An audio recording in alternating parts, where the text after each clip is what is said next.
Welcome to the Author Your Life podcast, where you can write a new script for your life and become the hero of your story. I'm your host, David McRae. You are the author of your life. Let's get started. All you have to decide is what to do with the time that is given to you. In my experience, there's no such thing as luck. It is not our abilities that show what we truly are. It is our choices. Hello, my friends. Welcome back to another episode of the Author Your Life podcast. Today, we have a special guest on the show and a familiar guest for those of you who've been long-time listeners. We're making history here on the Author Your Life podcast. For the very first time, we have a repeat guest here on the show. Our repeat guest is none other than Jason Stephenson. If you look back to some of the earlier episodes of the Author Your Life podcast, you'll see that we did an interview with Jason about meditation, which is his field of expertise. Now, Jason is one of the most lovely individuals that I've had the pleasure to meet during my journey, and for that reason alone, I wanted to have another discussion with him and have another interview. But it's not just my personal preferences that have come into this. It's also listening to you guys and hearing your feedback, because our most downloaded and most listened to episode is the one with Jason.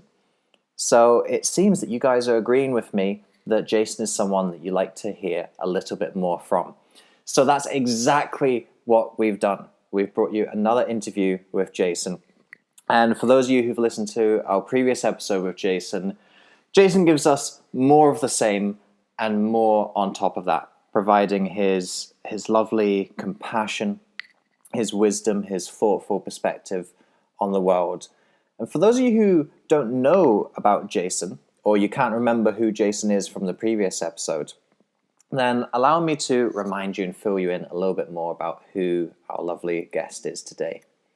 So Jason Stephenson is the founder of Relax Me Online, and has been involved in the meditation and relaxation music field for the past 15 years. He is a best-selling author, and his YouTube meditation sleep channel has grown to over 800,000 subscribers and has had over 160 million views. Now, a little side note on the stats there. Jason's channel grows very quickly. I remember the last time that I interviewed him, his subscriber count was about 250,000. Now it's over 3/4. So probably by the time that you're listening to this, those stats are already going to be out of date. That just shows the popularity and the attractiveness of this particular individual. Anyway, back to Jason. The importance of meditation came to Jason in his 30s, when he entered troubled times in his life, both on a physical and mental level. He relied on meditation and affirmations at this time to get him through some of the darkest days of his life. After experiencing firsthand the healing power of those practices, Jason realized it was time to give back to the world. He went on to release over 150 guided meditation and relaxation music albums on YouTube, iTunes, Amazon, and Spotify to help children, teens, and adults believe in themselves and live more fully in the moment. His guided meditation work has now been accepted in prisons across his native Australia to help with the rehabilitation of prisoners, and recently his work has also been accepted to help over 40,000 prisoners in the Mule Creek State Prison in California in the USA to aid in relaxation and sleep. In November of 2017, Jason conducted a live meditation in Santa Barbara, USA, to over 800 people at the Fest Forums event, including Hollywood actors and musicians Jeff Bridges, Francis Fisher, Chuck Leavell, and Kenny Loggins. Recently, Jason collaborated with Jack Canfield, author of the hugely successful Chicken Soup for the Soul series, to contribute to the book that Jack was writing, Success Mastery. The book was a bestseller on the Amazon list, and Jason was presented with a Quilly Award in Hollywood for his contribution in September 2017. Jason has also completed his Usui Reiki first degree certification and has completed a Diploma of Neuro-Psychological Immunity at the College of Queensland in Australia. Jason has spoken and performed on an international level in Australia, the USA, Taiwan, and Malaysia. He performed winning songs in an international Buddhist song contest, Sounds of the Human World, in 2005 and in 2006.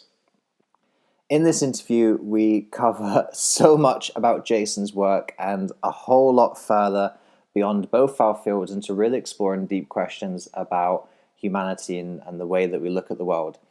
And just some of the things that we cover include how surrendering to your emotions allows you to take action, the ripple effect of giving, how to see other people's judgments as a reflection on them and not you, and sometimes how even a loving decision will bring someone pain.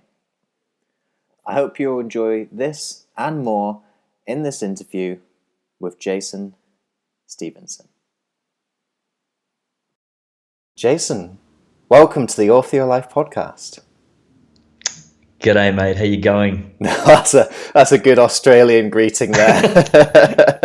It's an honour to be here. It truly is, mate.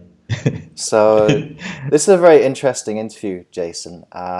You are our first repeat guest on the podcast.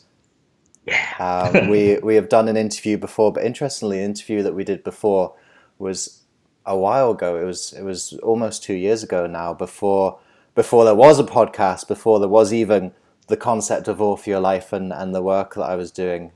So although you're a repeat appearance, this is actually your first time on the podcast in its current form. Fantastic. Congratulations for your podcast too, I might add. Thank you. And I'll also say that our episode, your previous appearance, is, as things stand, the most downloaded of all the episodes. So there's something about you, Jason, that people are liking. Wow, that's something, hey? So let's see if we can top that with this interview and make this interview the most downloaded. It's fine. You download it if you're watching this. You go and download it. Just kidding. All right, so I'll try not to cover the same ground that we covered last time. I'd like people to hear something different. But I think we'll start at the top and we'll work our way down. Mm-hmm. So you've got a very successful YouTube channel teaching people about meditation. Why did you start this channel? How did it come into being? Wow. Okay, that's I'll give you a bit of a long-winded answer if you want to hold on and wait. But Let me tell you something first. I can remember as a 6-year-old child in my lounge room or in my bedroom with sheets placed over tables and chairs and me sitting under them with a cassette recorder and those old big cassette recorders, and they'd just come out as well, I might add. I got one for Christmas or my birthday or something from my nan, and I could record my voice. And so I think this was just destiny to be honest. This whole thing, and I've only thought about this recently. I remember sitting under there and I was in my own world recording, and I loved it. And I was sometimes pretending to be a radio announcer. And anyway, of course, I forgot about that. That was just something I did as a child, but I had a fascination for it, and so that's a part of it. And I guess another part of it is the spiritual aspect, the meditation itself. And, there could be two parts to that as well. The first part is when I was a 9-year-old boy going back again. And I remember sitting on the bank of, a gorge, and I sat there alone and felt way back then this absolute wave of peace wash over me as a 9-year-old kid on my own, connection of oneness. Now, I believe that was a meditation then, and I didn't even know I was doing it. But what happened then, what transpired later in my life is, I began to do meditation at Buddhist temples, and like a monastic retreat, a silence monastic retreat. And that gave me something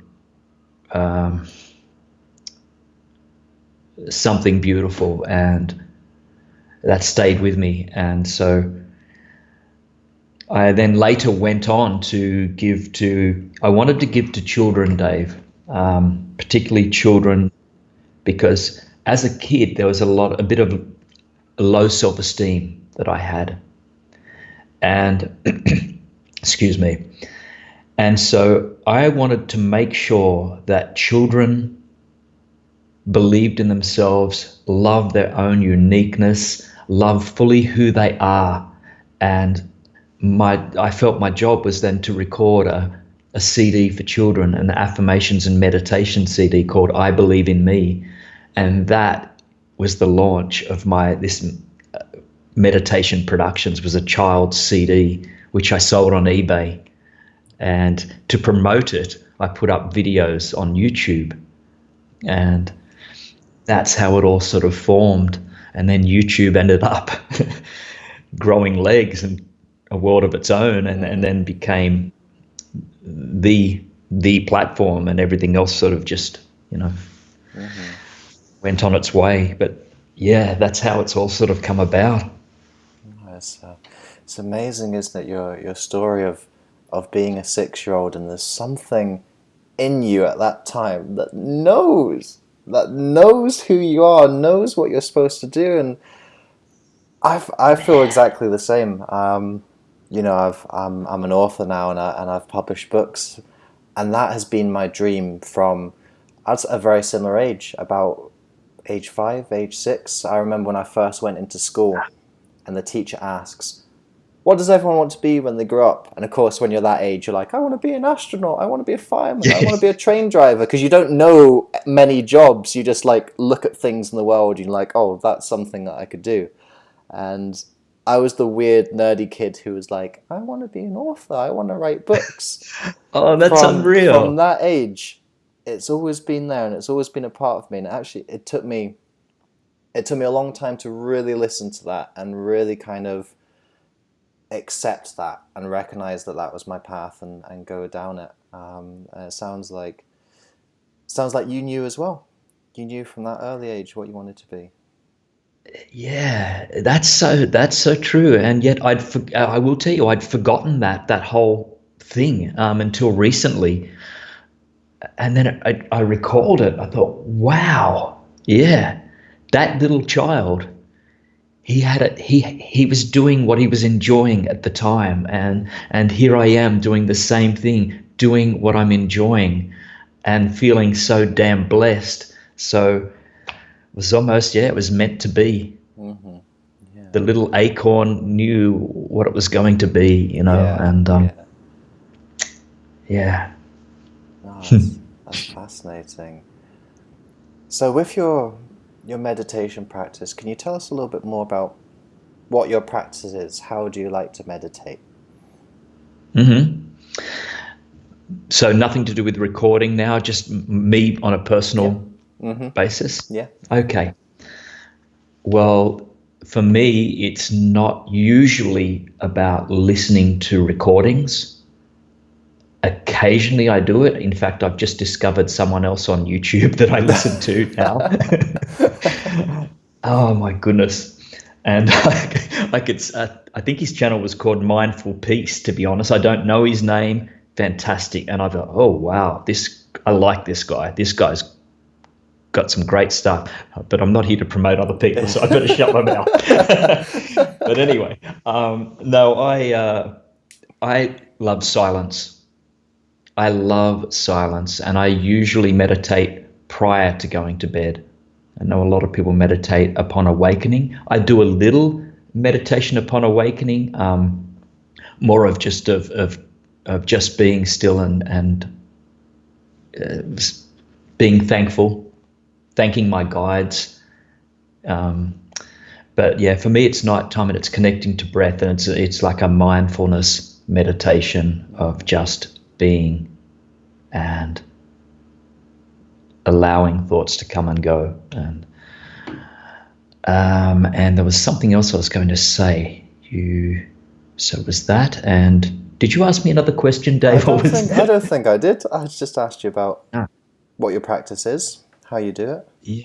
Oh, and of course, just that's what I was going to think about too. That's what I was going to say, was just the fact of mindfulness, of being more and more in the moment as I go about my life. And beautiful things are happening right now, I might add, because I've moved to the country. And when I walk in the mornings, I go for morning walks and afternoon walks, sunrise, sunset, and the sun's still not up yet. But it is so quiet that when I walk, all I can hear are my footsteps and the gravel underneath. And it is so damn beautiful to be mindfully present here. And I mean, I know we can do that anywhere, but this is just, for me, this is so beautiful to just hear the footsteps as I walk. Oh, it's beautiful. Is there anything that you do whilst you're on these walks that really helps you to get into that place of deep connection and deep mindfulness?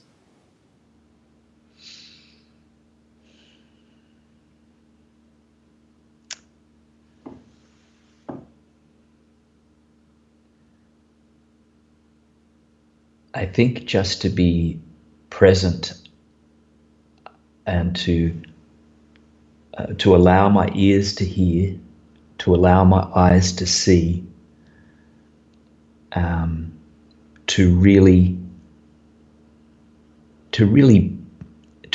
be there and not allow the mind to start to wander away. And if the mind does wander, to catch it wandering.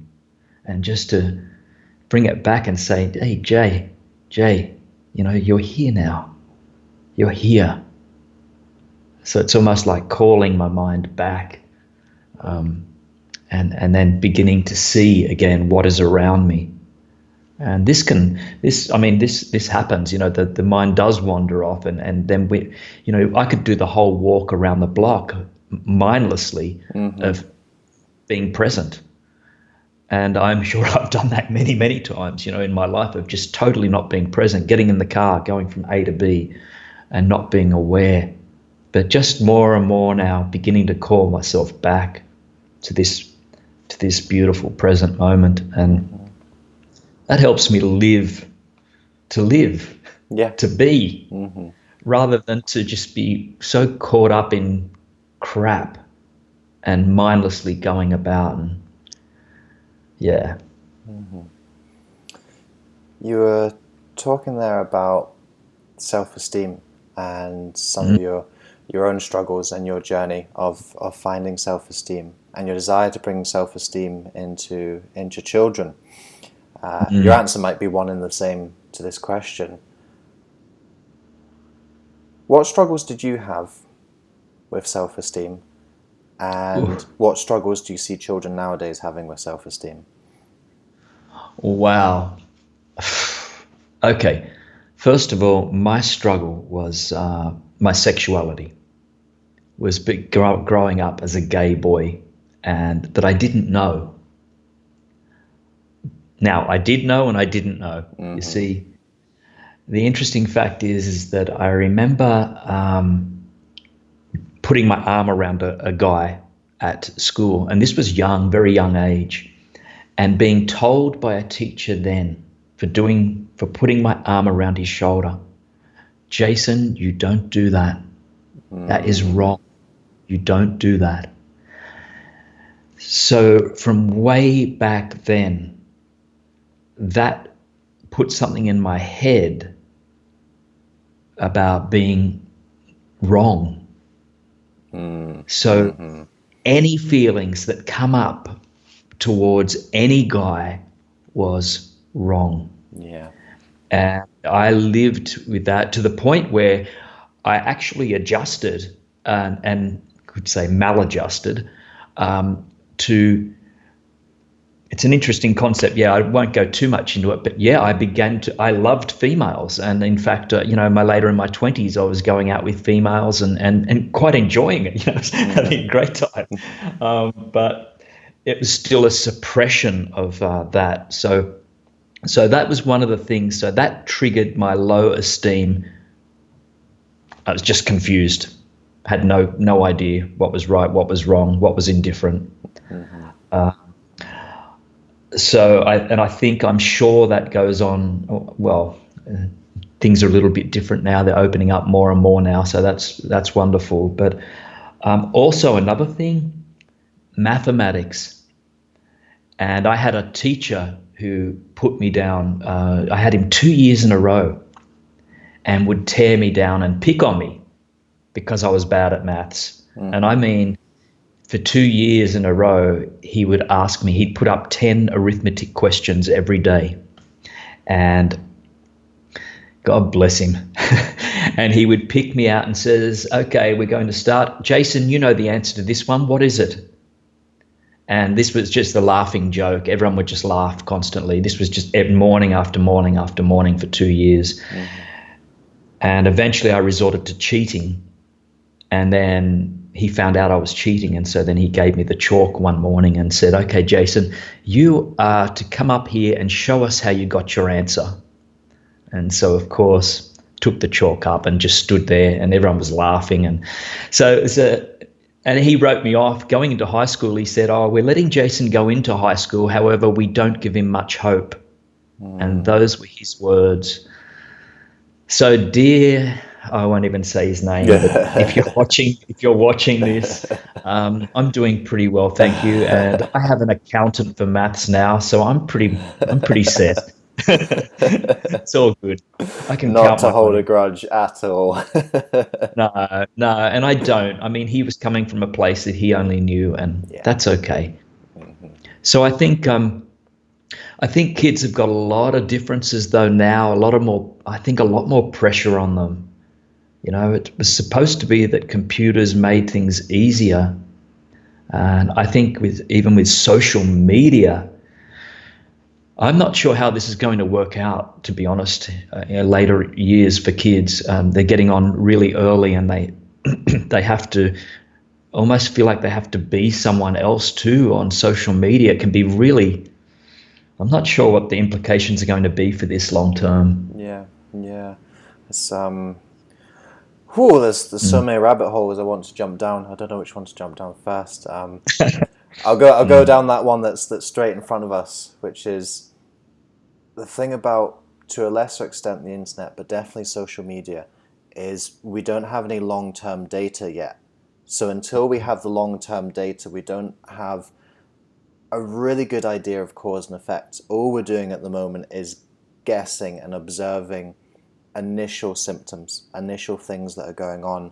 Whereas if you look at something like smoking, for example, smoking, we've had enough time to look at smoking and chart what it's doing over a long period of time. And if you smoke for this amount of time at this particular dosage level, here are some of the things that you can expect. Because the internet and social media has just come on so quickly, it's ubiquitous, it's everywhere, but we don't know what the effect of it being everywhere is. Do we need a quota on social media? Is there a particular way we should use social media? All of these questions we don't really have any good answers to. So I think it's a very sort of, I would say, interesting times, which is what the Chinese use. Interesting times of, we don't really know what's going to happen here. We've got to kind of wait and see for at least another decade or so before some of this long-term data starts coming out that says, here's what's been happening since 2005, since 2007, since we've really started plugging in to social media and social media started to be growing and expanding. I think with even I see myself sometimes on Facebook and I'm getting faster and faster at scrolling and flicking through things. And so, and excuse me if you hear that noise, that's my dog in the background just Your coughing, dog so- made a cameo last time, Jason. I remember that. Oh, really? I'm sorry about that. She knows when the podcast is on. Oh, my God. Anyway, yeah, so that's another thing. I think the attention span could be an interesting thing Yeah. with, yeah, so we'll see what happens. Yeah, I know. I certainly noticed for myself, it's something I'm trying to be very mindful of. 'Cause I recognize, apart from anything, even if there's no long-term health detriments, there's no long-term psychological detriments, we don't know. But even if there isn't, I see it as I can be using my time far more productively. There's other things that I can be doing, that I can be devoting my 24 hours of the day to, that are far more impactful to my life and far more impactful to the lives of other people. So I try to monitor it, even just from that level. I think we're maybe going to find some health and psychology stuff coming in the future, but we don't know yet. But I notice the more I use social media, the more I use it. See, if I don't like turn my phone on in the morning, I can just keep on going and going and going, and I'm almost turning it on in the afternoon as like a habit or a feeling that I should probably turn my phone on now just so that like people can contact me, but actually I don't need to. But see, if I'm turning it on earlier in the day and then I plug in, check all my updates, check all my messages, I'm more likely to be coming back to it throughout the day. The more I use it, the more I use it. Yes. I think as long as we can have an awareness, Dave, of that, if we can tune into an awareness of how much we're using it and when we're using it, and because it can be monstrous when we're not aware and then we're just consumed in it, which I have done, with my business and with social. Then it's got too much, and I've had to say, okay, I have to stop now, and I have to actually go off for a week or so because it's too much. Mm-hmm. Yeah. So, yeah.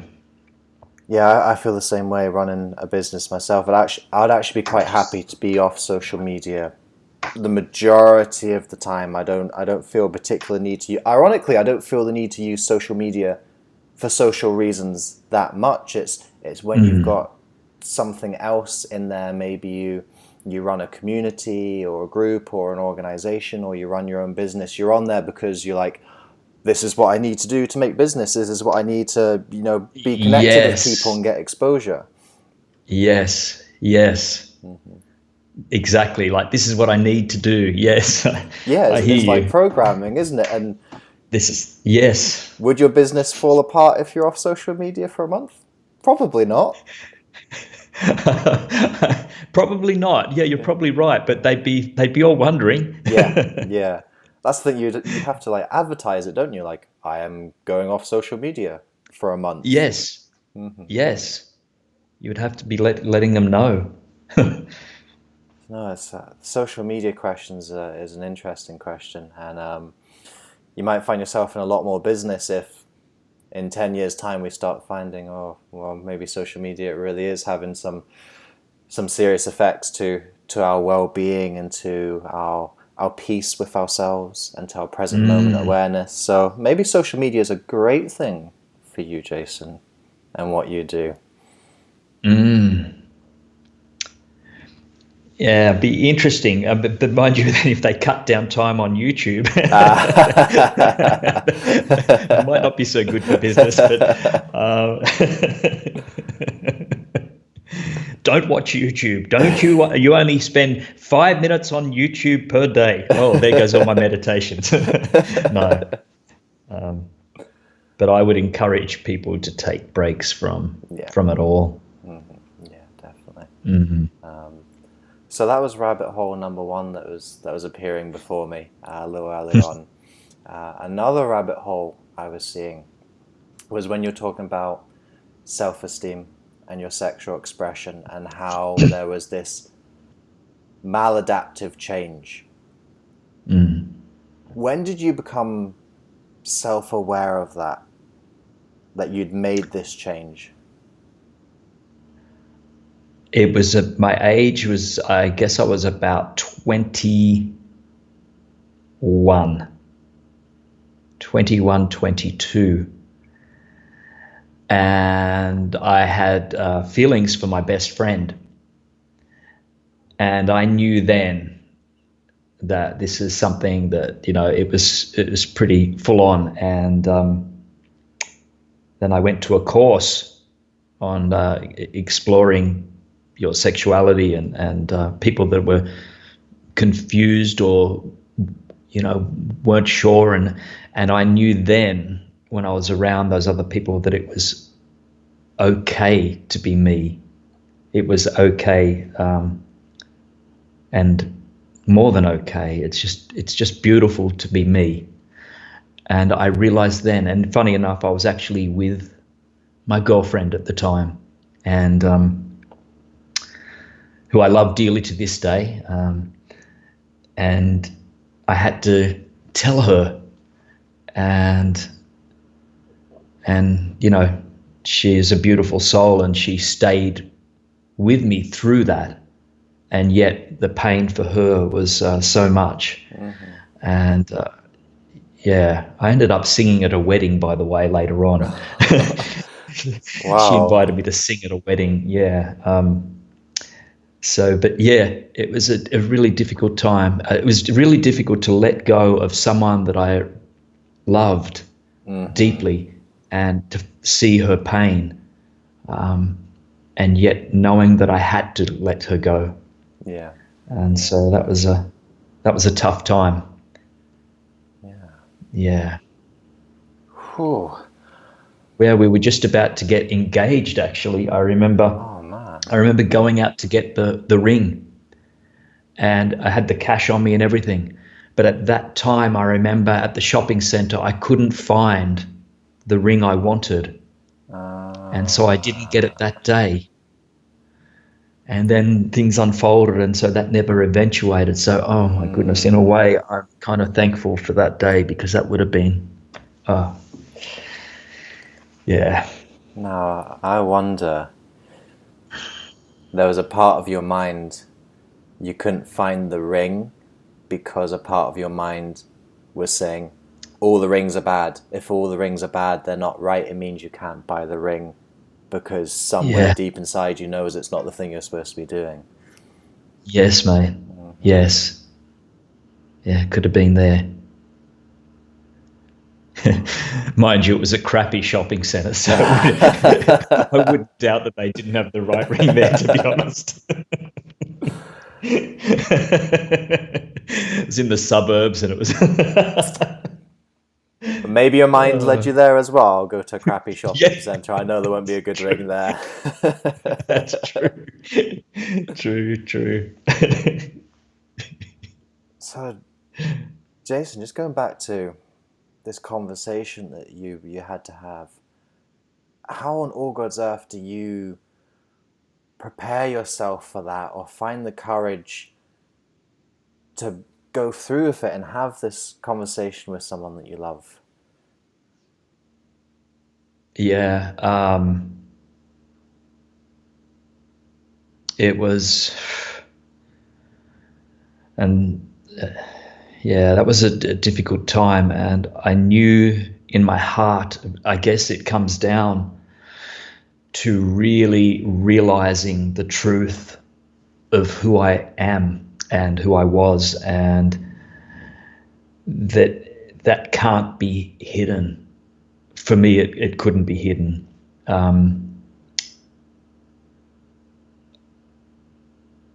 And I will add, I was going to counselling too, and she helped me a great deal. My counsellor, she helped me a great deal. The most beautiful lady I think I've ever met, and I was going to counselling for probably over a year, maybe 2 years,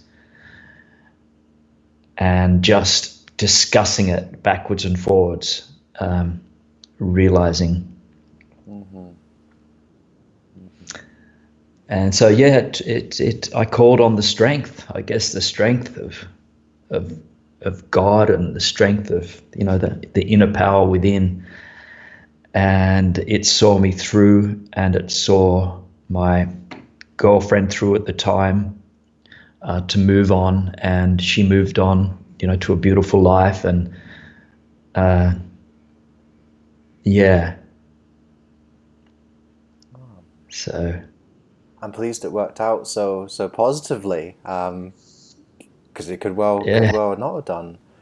Oh, it could have not worked out at all. I mean, she was amazing. Oh, it sounds it. Mm. Well, thank you for sharing about such a difficult scenario. I can't even imagine having that type of experience. Which is why I wanted to know more about it while I was asking questions for it. Another thing you're mentioning, another one of the rabbit holes that I wanted to go down was this kind of. I was hearing about this attitude of picking on you, of singling you out, and for various reasons, you were finding yourself singled out throughout the time you were growing up and throughout school by certain individuals and certain teachers. What advice would you give to someone who feels that they're being singled out in that way to be able to move past it and move through the pain that causes? It can be very sort of humiliating and a painful challenge to have. Oh, for sure. Wow, what would I say? What would I say to the...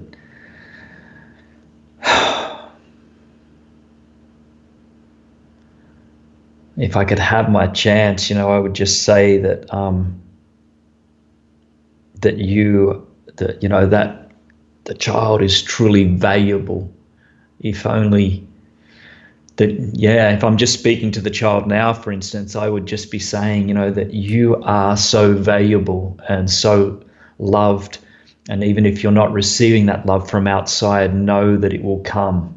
And you to almost, if you have to put up with it, but to almost put a shield, a bubble around you to protect you from that, because that stuff's crap. And that stuff, you are not worthy of that. You are worthy of so much more. And to realize that and to know that in your heart, that's just trivial. And it's not trivial at the time, like it happens and it's awful. But know from a deeper place, it's their issues, not yours. It's the other people that have the problem. Not you as the child.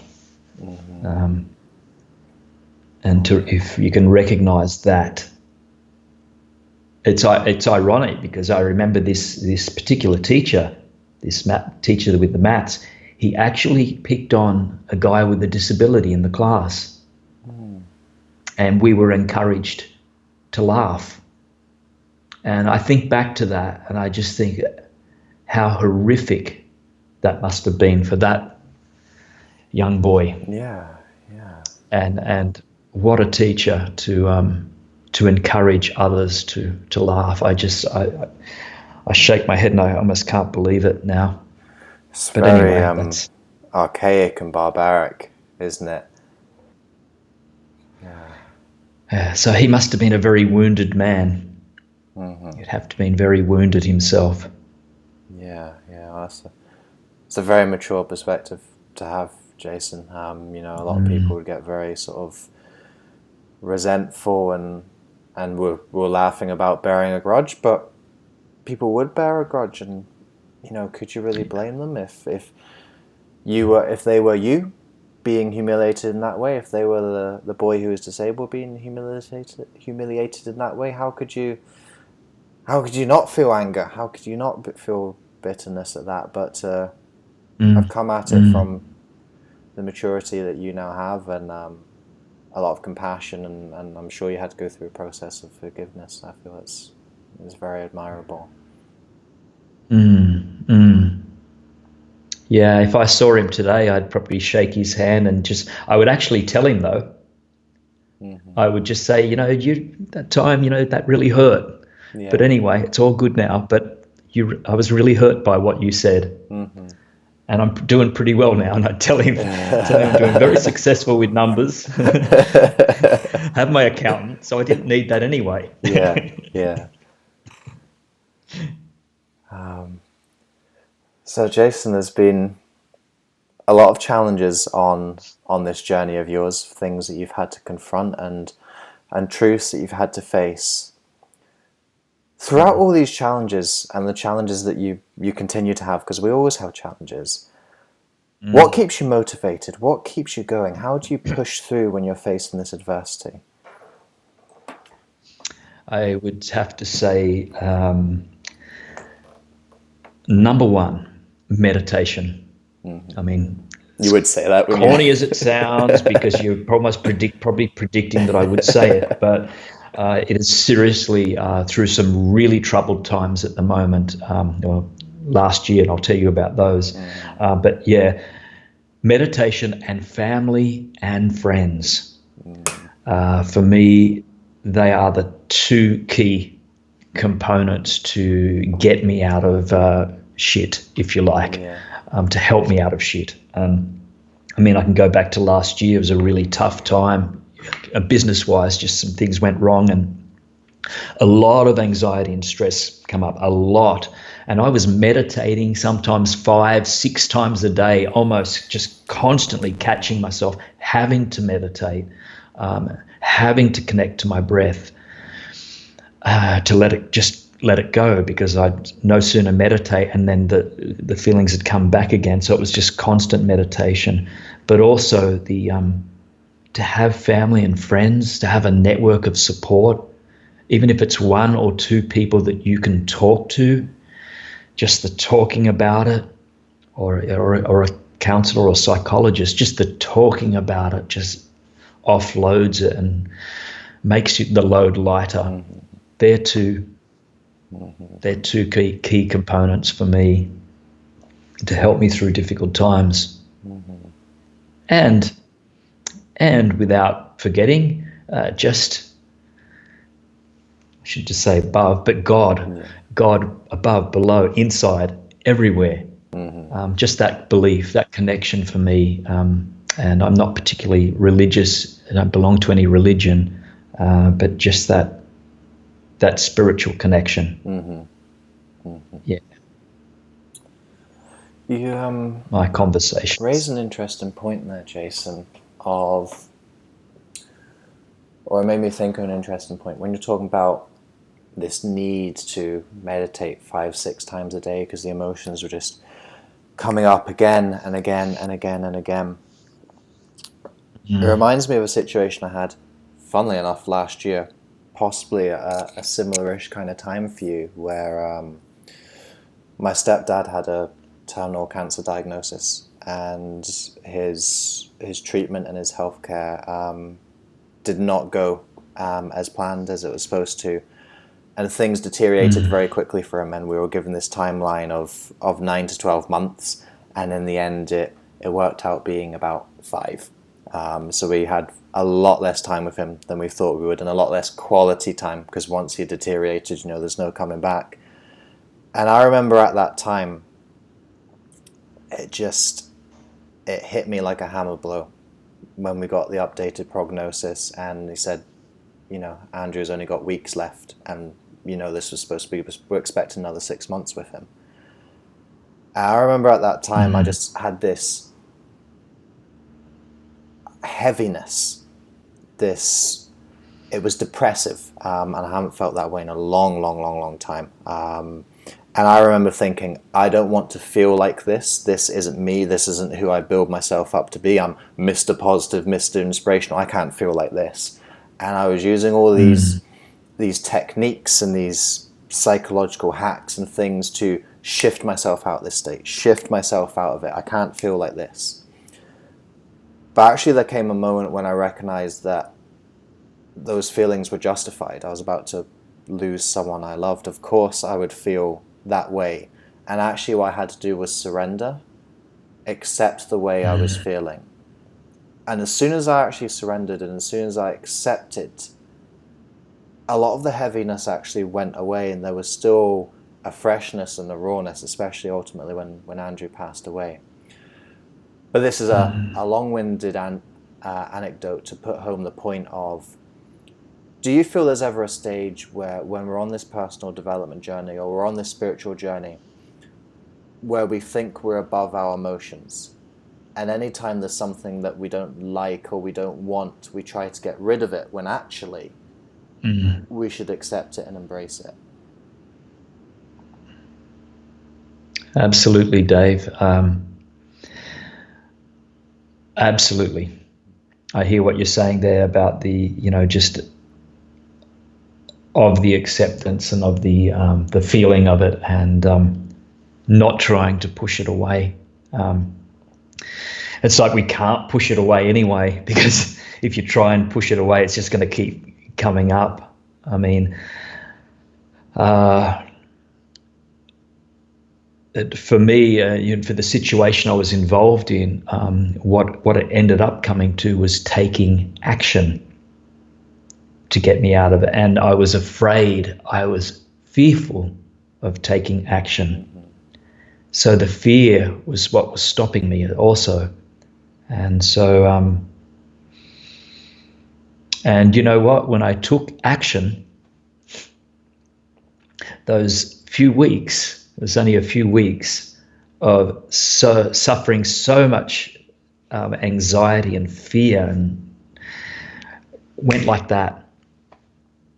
Just went like that, as quick as that. Oh, that's interesting. And like I could breathe again.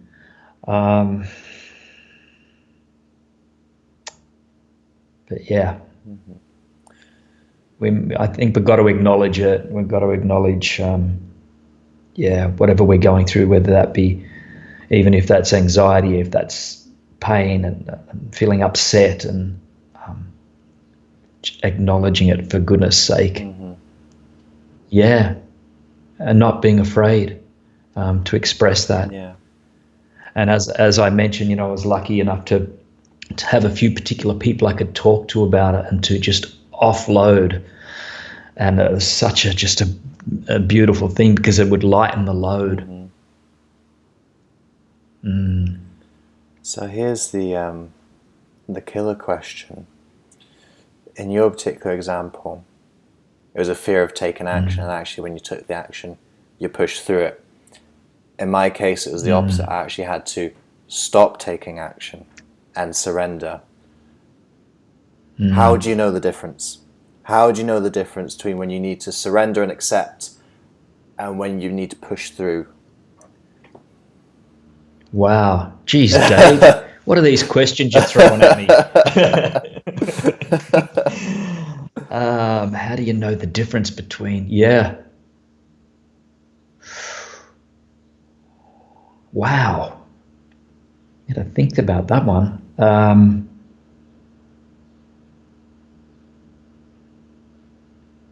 Isn't it something that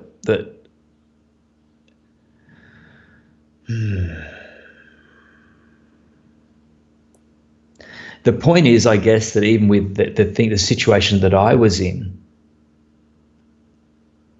I too could have also surrendered first,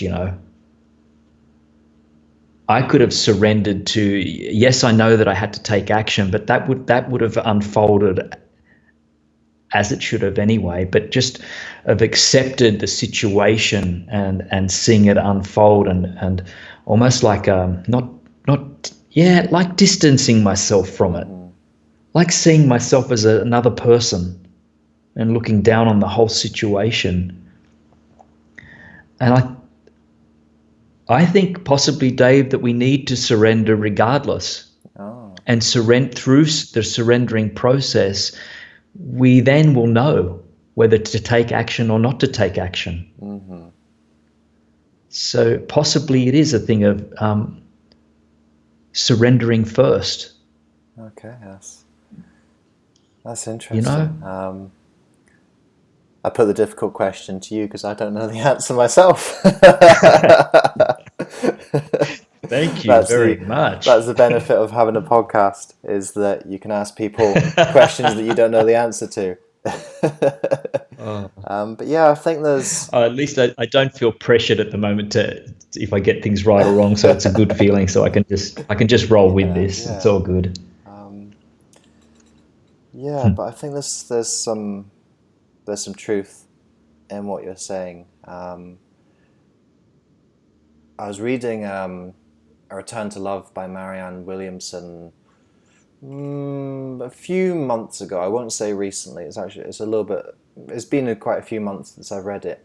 But one of the things that I really took from that is she was talking about the difference between masculine and feminine, and how femininity is a surrendering energy, but just because it's surrendering doesn't mean that it's passive. And people get the two mixed up. Actually, surrendering is an action, and it's a very strong action to take. It can be stronger than the masculine, like drive, attack, confront, because actually it's accepting that some pain is going to come your way, accepting that some difficulty is coming your way, but surrendering to it and really allowing it to happen, so that you can be in a place to react to it and to process it and to move through it. So what you're saying there is making me think of that a little bit.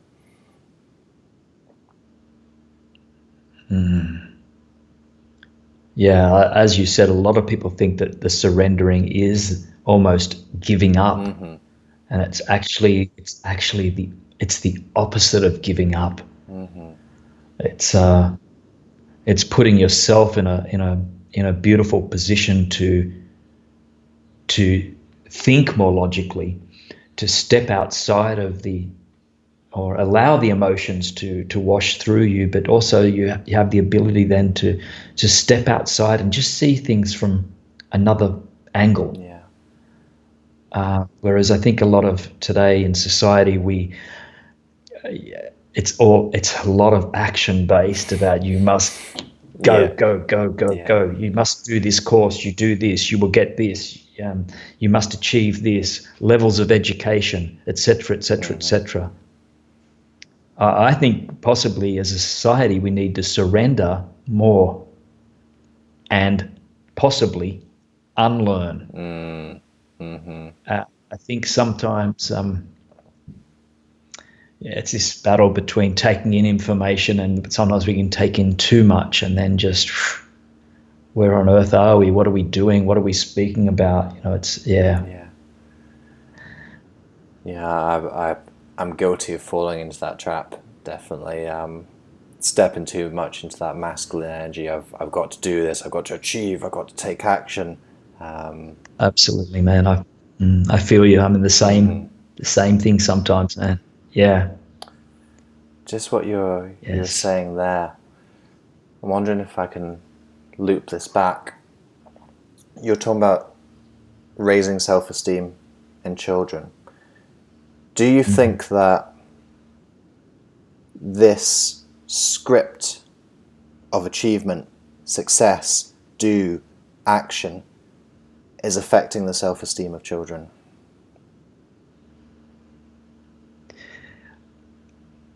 Yes, I would think so.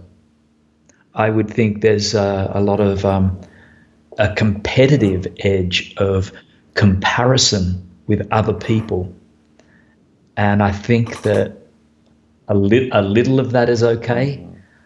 However, I'm thinking what's going on right now, even with, and you can see this more and more with social media, with everything that's happening with our advertisements on social media, that we have to be the best. And if you're not the best, then you're no good. I see this happening. It must have an effect. It has to. And that's a little bit of a concern for children, How do you think we get the balance right between an aspirational side of us, of I want to be better, I want to do better things in the world, because both of us have gone to where we've gotten to with that kind of sense of purpose and a sense of ambition for ourselves and for our lives. How do you get the balance between having that and not getting into such an action achievement focus that affects people's well-being, psychological health, physical health as well at times.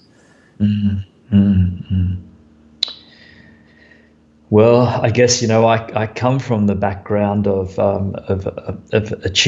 wanting to achieve a lot when I was younger, even when I was younger. And it was, in particular with my singing competitions and talent contests. And it was a cat and dog world out there, with the singing and entertainment. And I'm sure it's even worse now with all the talent programs and the auditions, and everyone's just,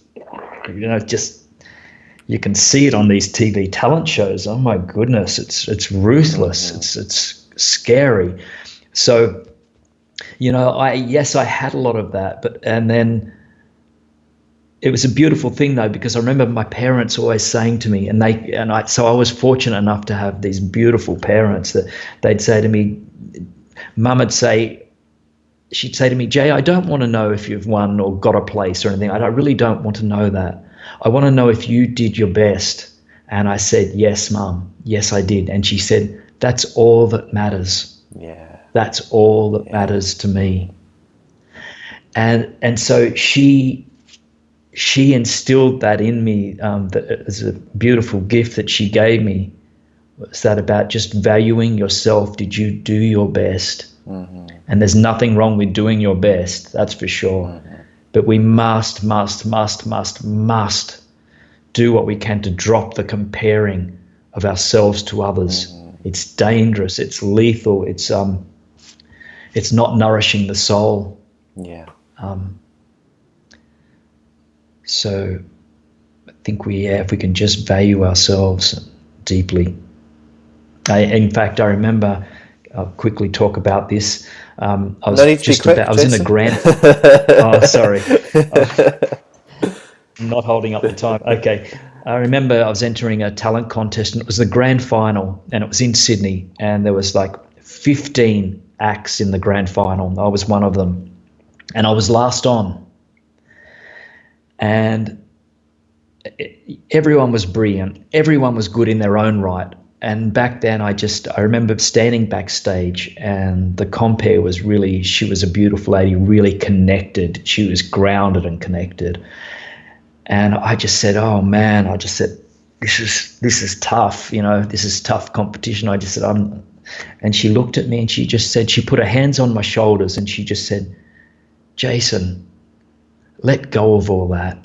She said, just go out there on stage and be you. Just be you. And all of a sudden, this freedom, this free feeling overcame me. She said the most awesome words I could ever hear.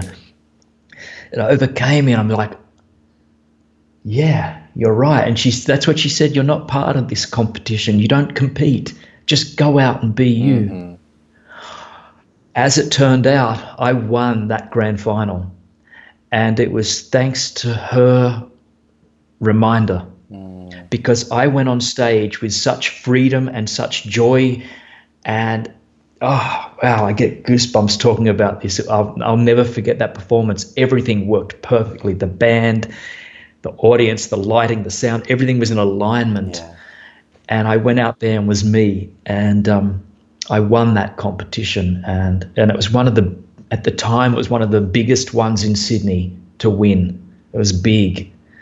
And that's a message that I'll carry with me too, is just be you. Almost like drop out of the competition. Drop it. Just be you. And you'll get where you need to go. Is there another occasion in your life where you've remembered that and it's helped you again?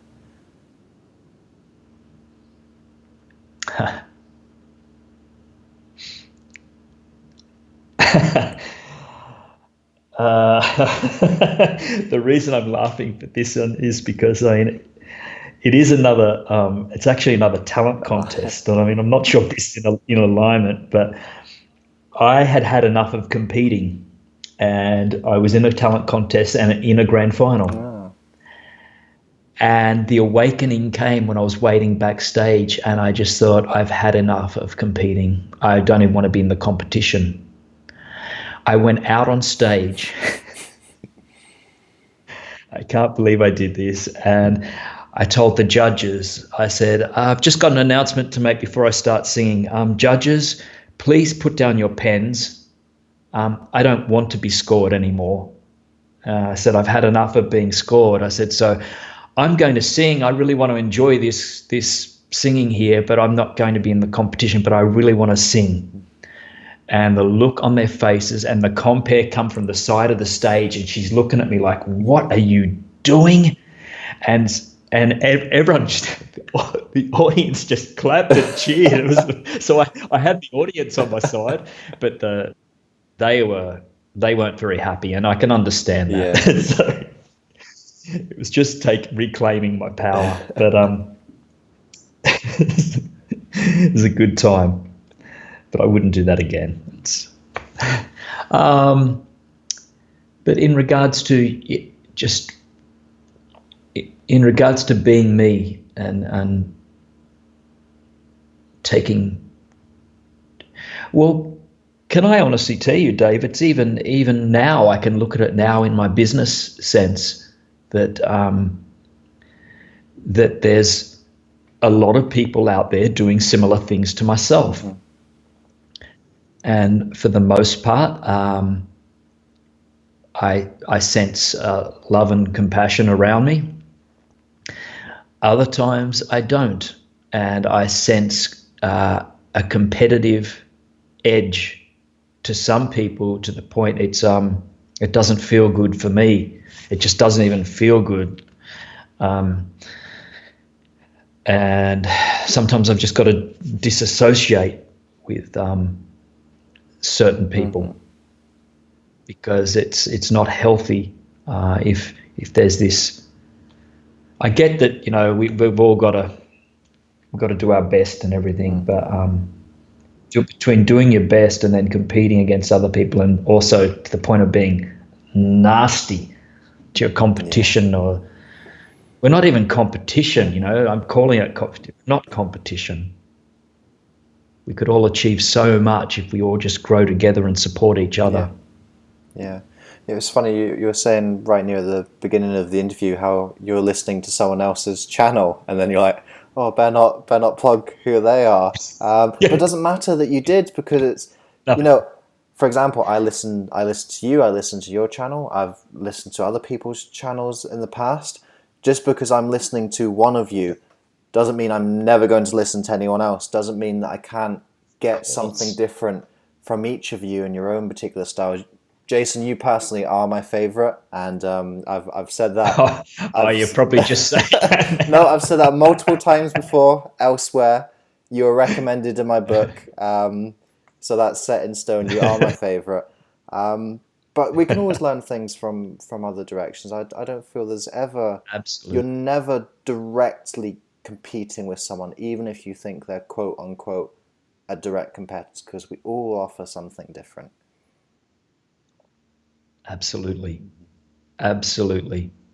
Yeah, I love going from person to person and taking in different things with different people and different points of view and different forms of meditation, and the way people deliver can be really beautiful to have other people deliver in different ways, and you get, oh yeah, I like this, I like where this is going, and then you go to someone else and it's like, wow, this is good.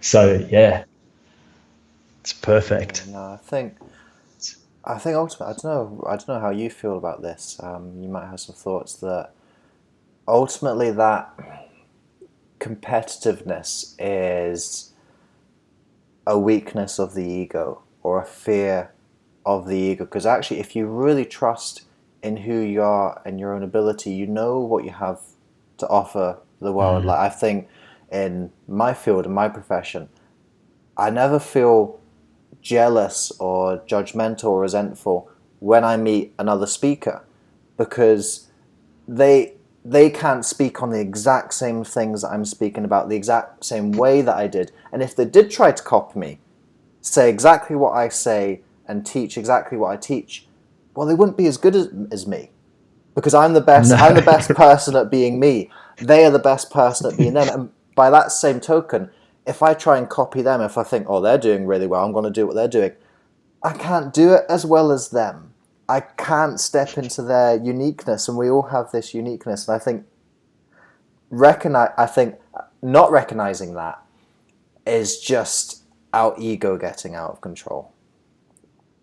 For sure. We've got to stamp that ego out too, like often, I'm in the same boat. There'll be some times where I can see, I'm aware of that ego coming up occasionally, like, Jason, take a step back here. What's going on? Just having an awareness, just putting it in its place at times, because exactly what you said, and if you see other speakers, the great thing is you can form this beautiful kinship with, if you're meeting them face to face, it gets, because you're all sharing the same, different gifts, but on the same platform. Yeah. And it's a beautiful experience, Dave. It's beautiful that we share. There's a company called, and I will name this company, called Paradigm Meditations. And the guy that runs this, Jack, he's got the idea, because what he does is he brings people doing meditations from all over YouTube into one channel. Mm-hmm. And so we're all out there for everyone to see. And that's a beautiful gift, That's good. That's great what he's doing. Yeah. We're stronger together than we are separately. The sum is greater. The whole is greater than the sum of the parts. Mm-hmm. On that note, Jason, speaking of competition and letting our ego get away from us, how do we reverse that? How do we bring more love into the world rather than more fear?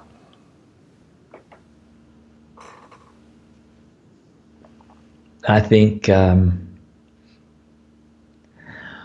by being like you, Dave, by being of service to others. And when I say service, and I know that you are, you're a person of service, of wanting to make people's lives a little bit more better and happier. And now, upon saying that, it's being of service. I could say something like just greeting someone, saying hi to someone down the street, even if you don't know them. If you feel the urge to say hi, say hello. To say, to acknowledge someone, to help someone out, to buy someone a cup of coffee. Just being of service in any way, shape or form, no matter how small it is a beautiful gift of love, because you never know how much that one thing that you do, even if that's a smile, or how much it can change and transform someone's life. Yeah. And sometimes that's been quite clear to me is when I've answered someone's comment on YouTube and I thought, yeah, I'll answer this and I'll answer this one. And then someone's come back and said to me, wow, thank you so much. You have no idea how much that means to me.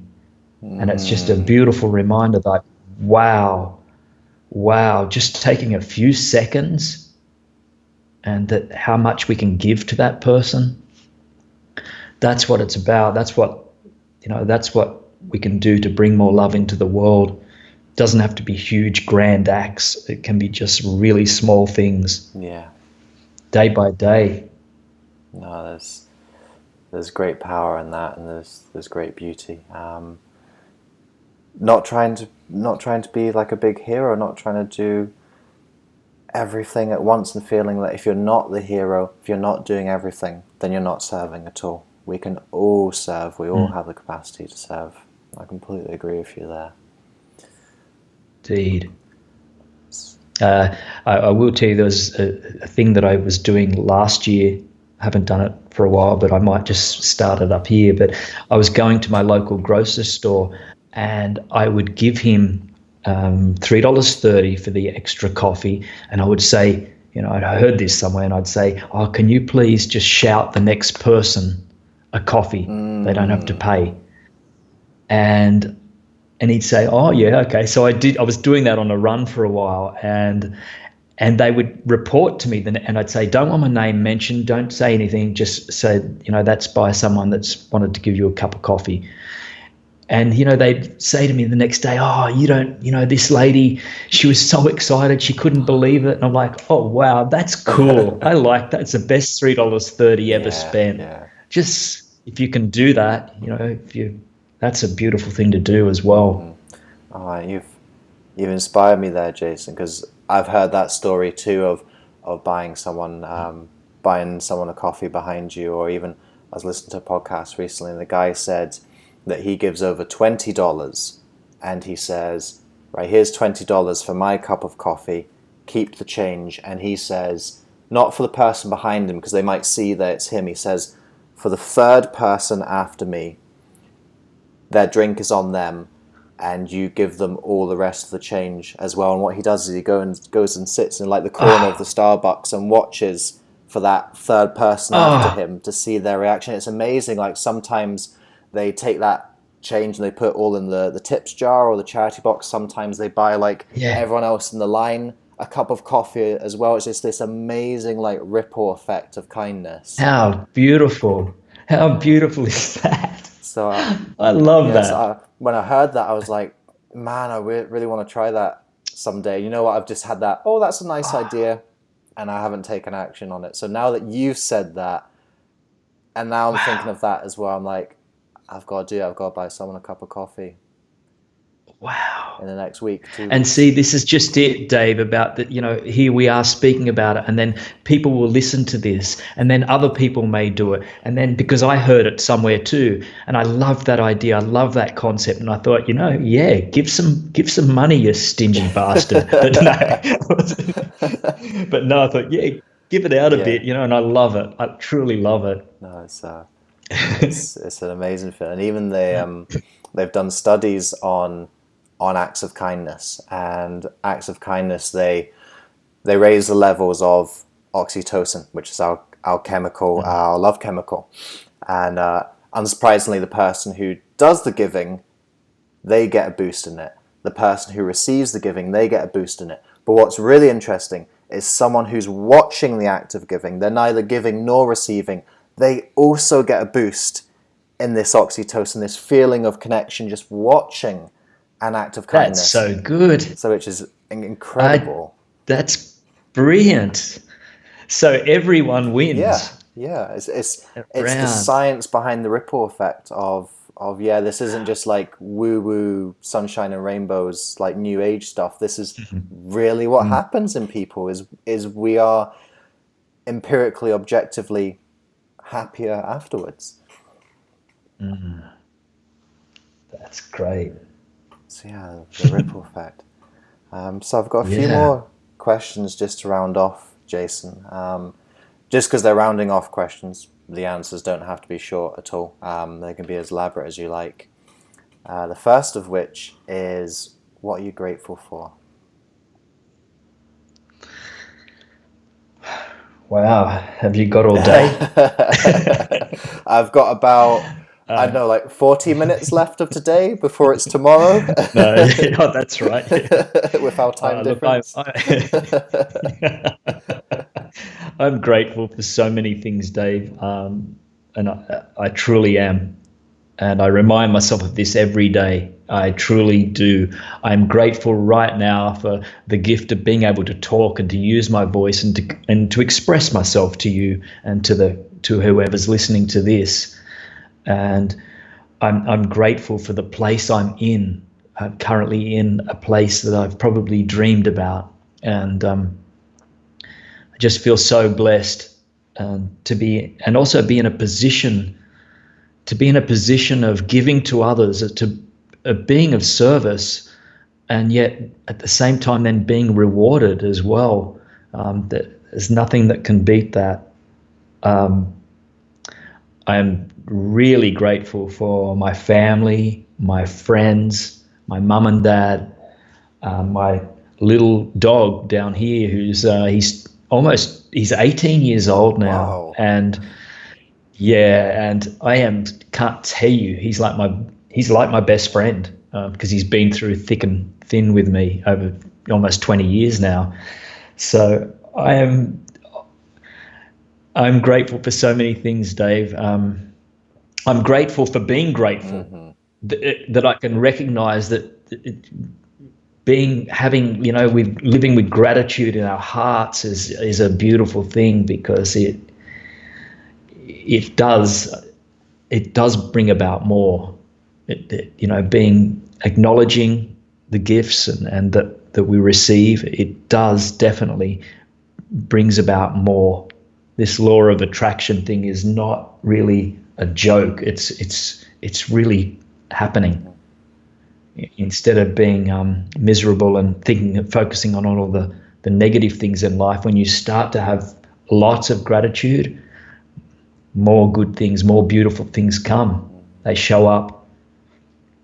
And my spiritual connection, my connection to God, my conversations with God,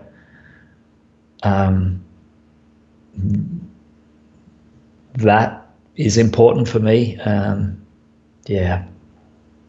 That's really important for me. Just to have those quiet conversations, not in a temple or church or anywhere, but wherever I want, whenever I want.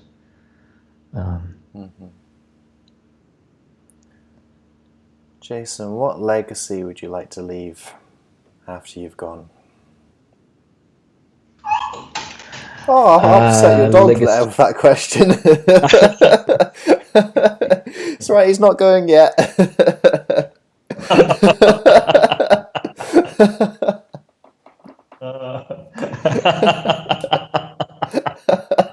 Oh my God, that's a classic. It's just the legacy I would like to leave. It would be to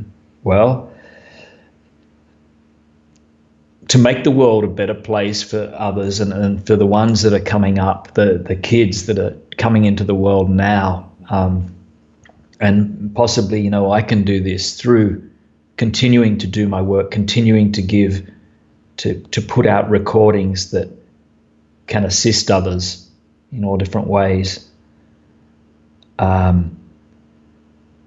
Also to share a lot of my some of my finances with people that are less fortunate than I. And I sponsor a family in Nepal, and I'm going over there this November actually, and I want to make sure that they're looked after, and also to plant trees as much as I can, for the birds and the animals. And what I would love to do one day, if I'm ever in a position, would be to buy acres of land, acres and acres, and to create something where just plant trees that anyone can walk on, and that will never be sold off, just for people to walk through, and for the animals and the birds, and that would be a beautiful legacy. I would like that. Wow, I hope you achieve it, Jason, and a whole lot more on top. Thanks, man. Thank you. Hope so too. In this interview, I don't think we've actually said the words, but I think a lot of what we've been talking about has been about being authentic, about being true to yourself and expressing yourself truly in the world. And this word authentic has been really capturing my interest over the past couple of years and the journey that I've been on. Interesting, when you look into the root of the word authentic and you look at the Greek root of the word authentic, the Greek root of authentic is author. And so to be authentic is to be the author of your own life. And this is where a lot of my inspiration and insight for Author Your Life has come about. And that's the way that I see being authentic, is recognizing that you have that pen in your hand and you write the story, you write the script for who you want to be, how you want to show up in the world, the impact that you want to make during your time here. That's my perspective on it. But for you, Jason, what does the word authentic mean for you?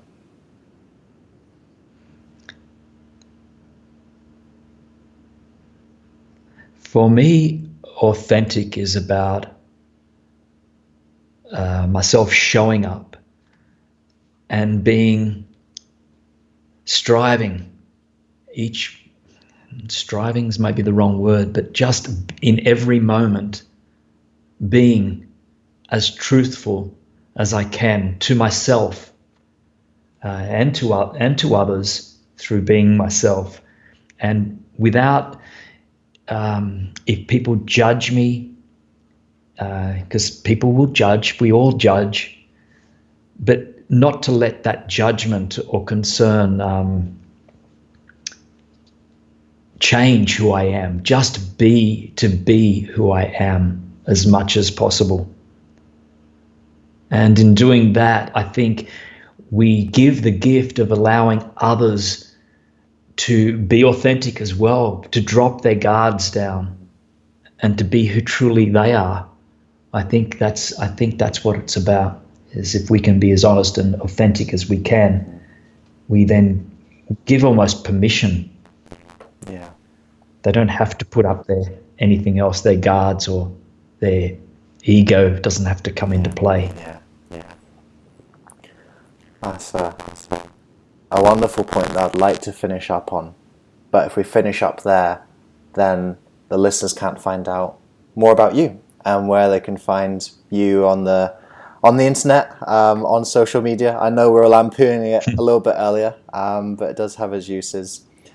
So Jason, for the listeners who have been engaged in this conversation, who found some of the things we've been discussing really interesting, who want to find out a little bit more about you, the work that you do, the variety of causes you support as well, perhaps they're interested in that as well, where would you direct people to go next? Okay, well, I think the place that you could go to is my website, because it's got a link to virtually everything, and it's just www.jasonstephenson.net, not .com, .net.